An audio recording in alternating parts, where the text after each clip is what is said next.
Thanks everybody for joining. This is the first of many winter workshops that we will be running this school year. We know that everyone in teaching right now is being thrown a whole bunch of curveballs. The teaching world is not what it was in September or last March or last September. It's changing rapidly. And to help you with that, we're setting up a series of short, focused workshops to help you with very specific things that are going to hopefully help you navigate the world of online teaching. My name is Ken Peterson. I'm a member of the Classroom Success Team here at Edwin. The Classroom Success Team is a group of teachers like yourselves. We're all teachers. We've all been in the classroom, and we are dedicated to helping you navigate this digital teaching world. Before we begin, I want to recognize that Nelson's head office is situated upon traditional territories of the Wendat, the Anishinaabe Nation, the Haudenosaunee Confederacy, the Mississaugas of Scugog, Hiawatha First Nation, Alderville First Nation, and the Métis Nation. The treaty covering this area of land in Toronto, Ontario is collectively known as the Williams Treaties of 1923, and as a resident of Cobourg, I am also covered under that Williams Treaty of 1923. We seek a new relationship with First Nations, Métis, and Inuit people, one that's based in honor and deep respect. So let's get right into it. This is going to be a very focused session. I might go a little bit fast, so if you're very new to Edwin, I'm going to apologize in advance for moving quickly, but if you have questions or need more help, stick around at the end. I will stay as long as you need me, I promise. Here are a couple of examples of planning methods I want to throw out there. There are so many ways to plan, especially when you're in an online world. There's no right way, there's no wrong way. It's whatever works best for you. Today is going to be sort of a combination of these two approaches. One is the very point A to point B. You pick your topic, you pick your strand, you pick your expectations, and your lesson is focused very tightly on those things. I'm going to show you how to do that with Edwin today. The other way is a more of a flexible way. You just open up the resource, you poke around, you say, oh, that supports this one supports that. Maybe I can teach them together, let the students explore it on their own. Edwin supports both ways. There's no one way to plan with Edwin. If I tried to show you all the ways, we'd be here all day, and we don't have all day. So I'm going to show you really quickly how you can dive into Edwin and plan just like this. So let's get going. I've broken it down into 5 steps. Basically, you've got to start off by choosing what you're going to be teaching, whether that's one standard, one expectation, one topic. You've usually got that in your mind. Maybe you've got a long-range plan, and the first week of January was supposed to be X. So we've got to go in and find some resources for that. So for today's purposes, I'm going to assume that we've made that determination. My determination for that in this particular session will be landform patterns, but you could do it with flight, electricity, language, making a podcast, you name it. So once we've done that, that's blue, that's done. We're going to move on to searching in Edwin for those ideas, for those concepts, and for those topics to ensure that the resources we're using are aligning to the topic that we're teaching.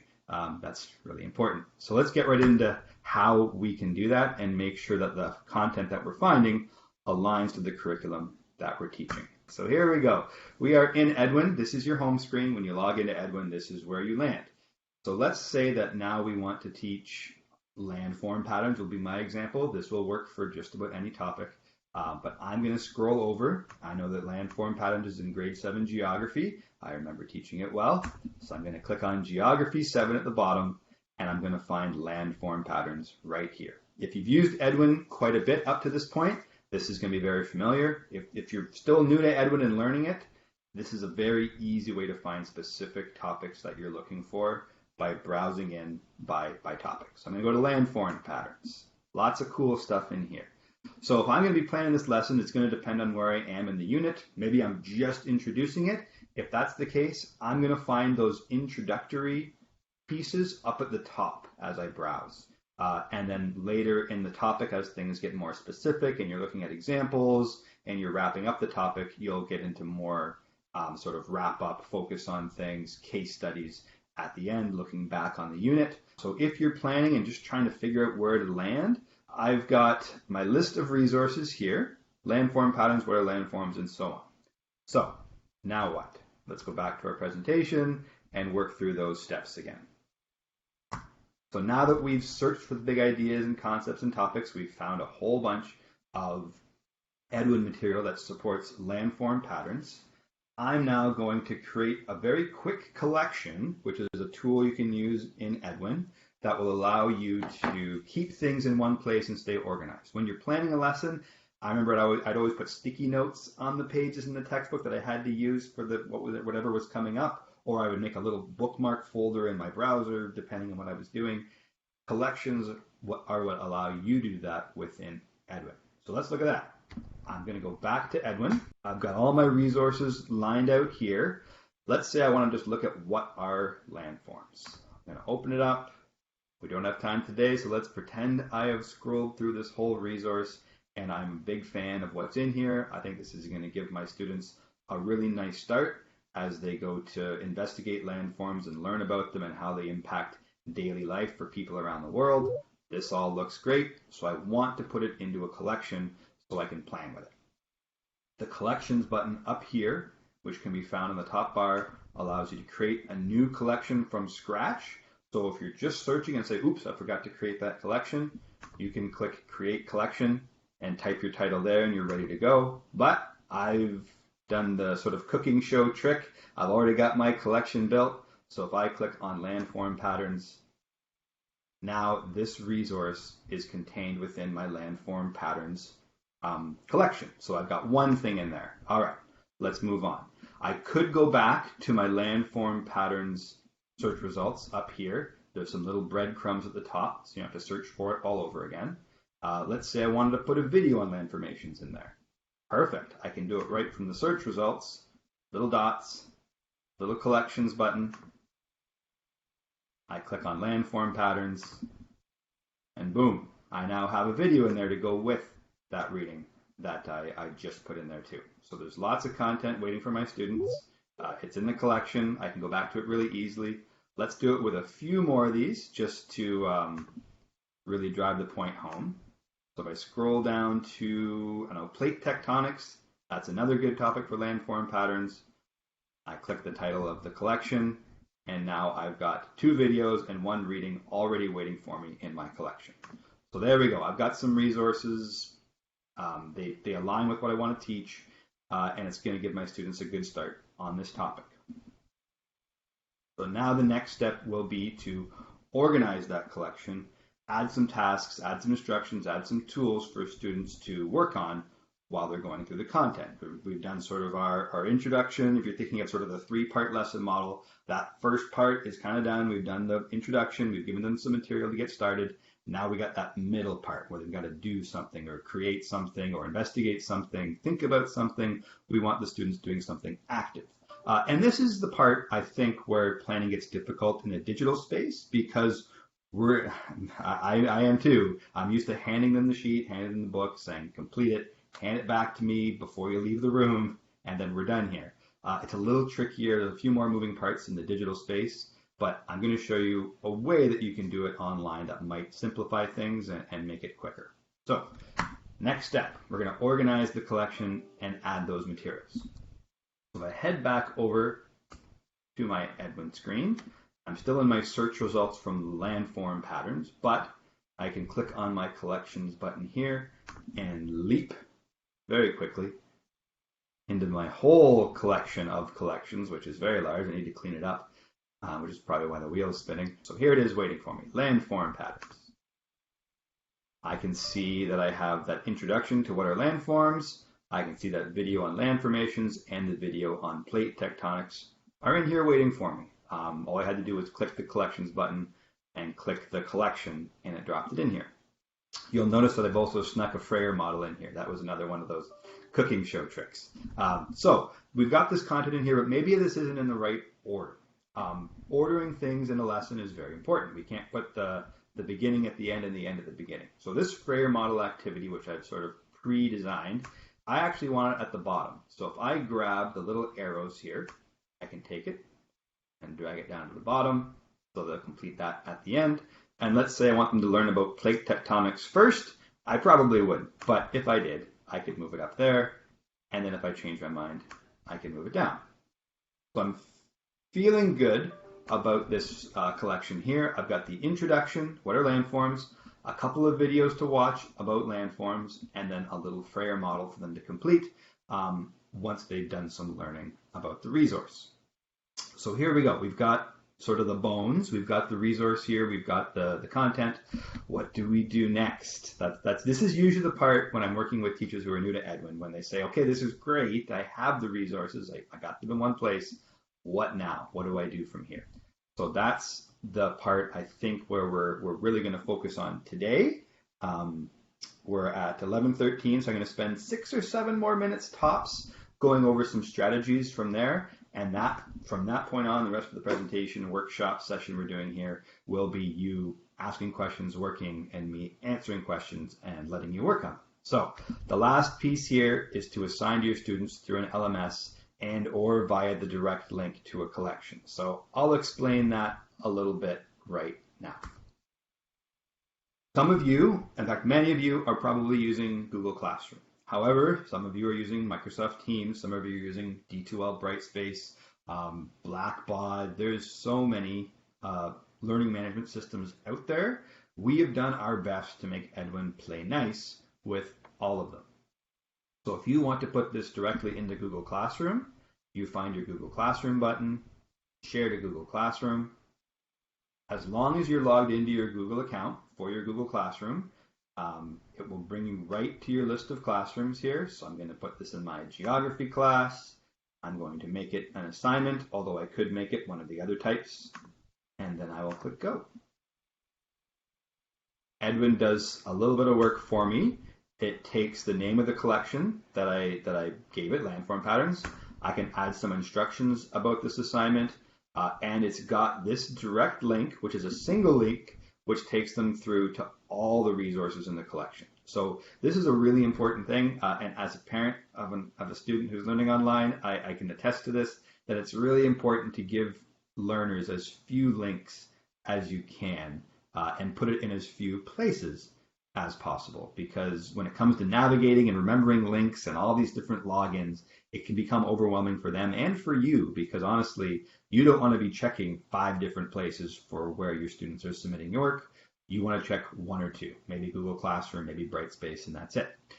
So this single link will help you achieve that. And by putting everything in a collection first, like we've done here, you've got everything you need in this one link. I could also give it a due date, put it up by individual students, put it under a topic. Depends on how deep your Google Classroom abilities are, but whatever you do with an assignment typically is what you can do at this stage. So I will click Assign, and now this whole assignment with the single link to all these resources is now waiting for my students in Google Classroom. At this point, you'd probably want to give them some more instructions.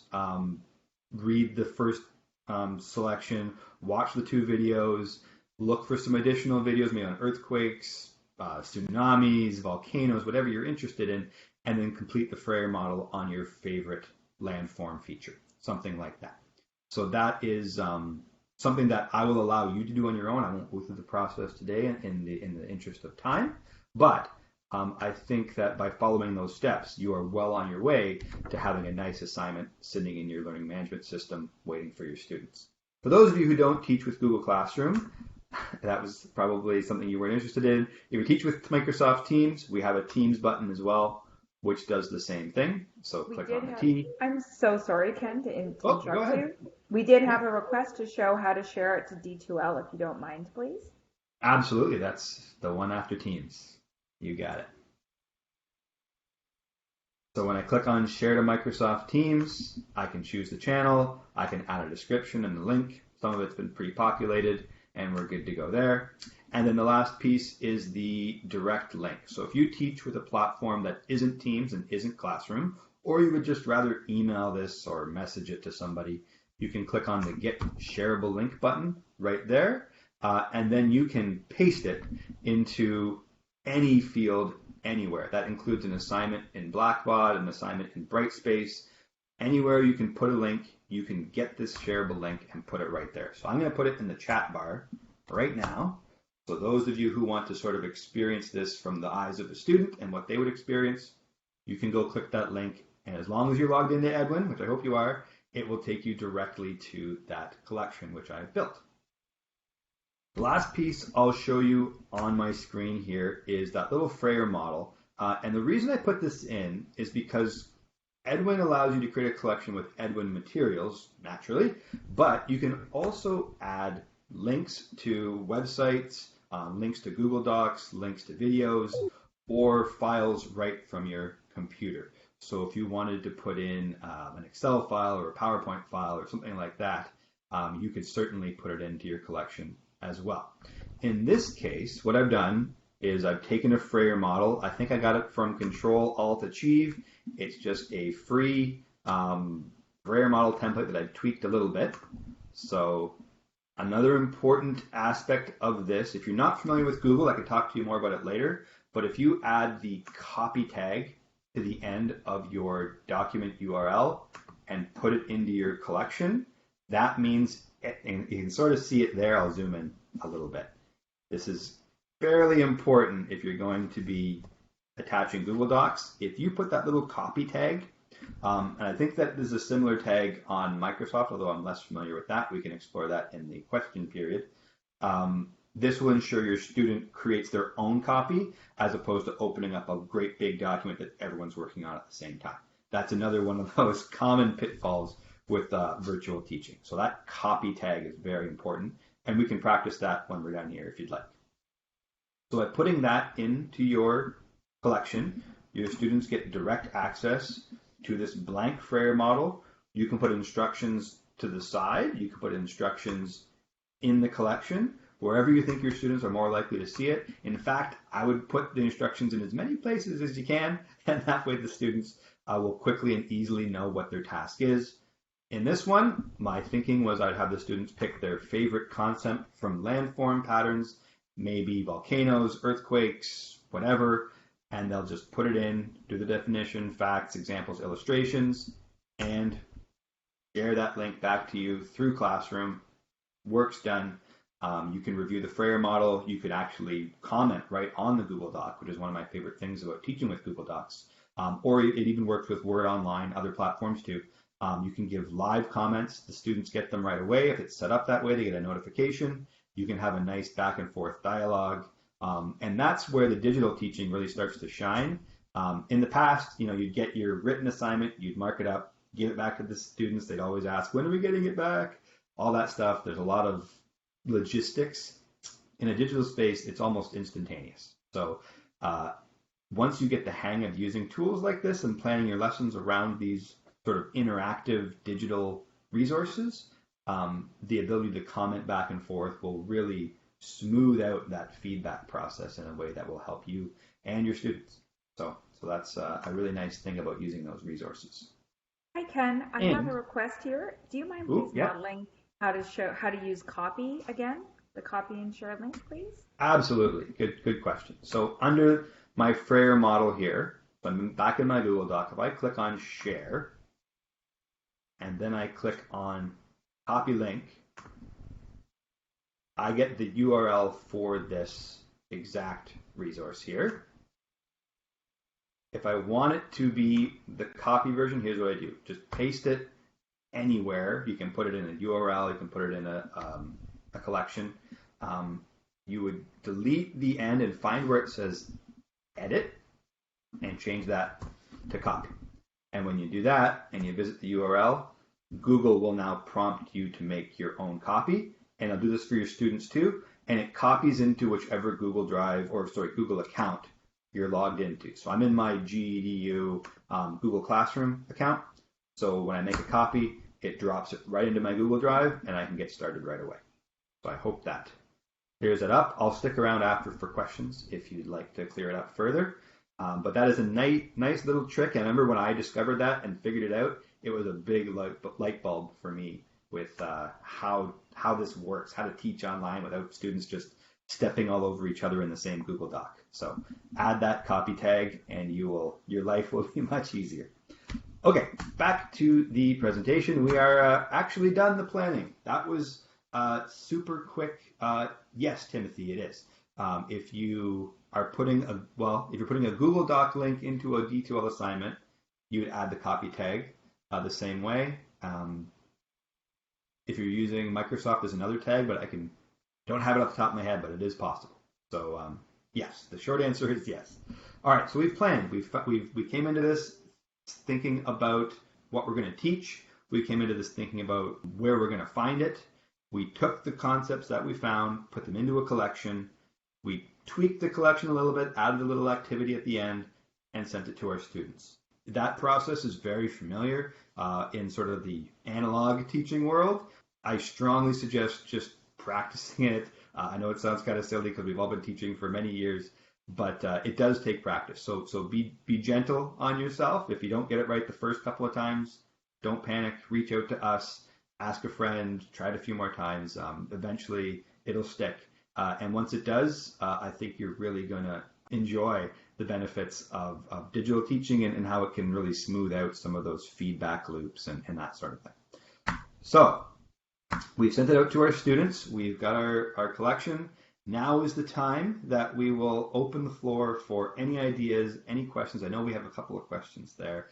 And anything you want to discuss when it comes to planning or other things you'd like me to help you with. And that concludes our whole session here.